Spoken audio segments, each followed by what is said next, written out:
দর্শক, নতুন বাংলাদেশের পক্ষ থেকে আমি রামিম রাফসান, আর আজ আমি আছি কেন্দ্রীয় শহীদ মিনারের সামনে। আমরা এখন কথা বলবো একজন মেডিকেল শিক্ষার্থীর সাথে। ভাইয়া, এখানে আপনারা কি দাবি নিয়ে এসেছেন? এখানে মূলত আমরা যে সকল ডিপ্লোমা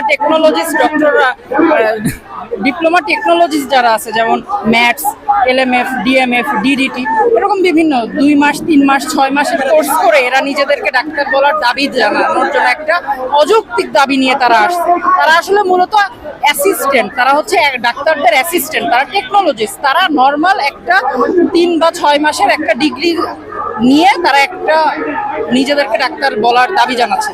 তো সেই দাবির বিরুদ্ধেই আমাদের এই আন্দোলন। তাদের এই অপপ্রচেষ্টা যাতে সফল না হয়, এর বিরুদ্ধেই আমাদের মূল আন্দোলন। ঠিক আছে, যদি এই অপপ্রচেষ্টা সফল হয় তাহলে পুরো দেশবাসীর জন্য এটা অনেক ভয়ানক রূপ হিসেবে দাঁড়াবে। কারণ আমরা তখন সাধারণ জনগণ যারা আছে তারা কেউ তখন সুচিকিৎসা পাবো না। আমরা অনেক ভুল চিকিৎসার শিকার হয়ে এরকম অনেক জনগণ আছে, তারা অনেক ক্ষতিগ্রস্ত হয়েছে। ইভেন এটা মানুষের জীবনের জন্য অনেক সংকট রূপে কাজ করে। তো এটাই হচ্ছে আমাদের মূল দাবি। এটা ছাড়াও আমাদের আরো অনেক দাবি আছে। Best of luck. ঠিক আছে।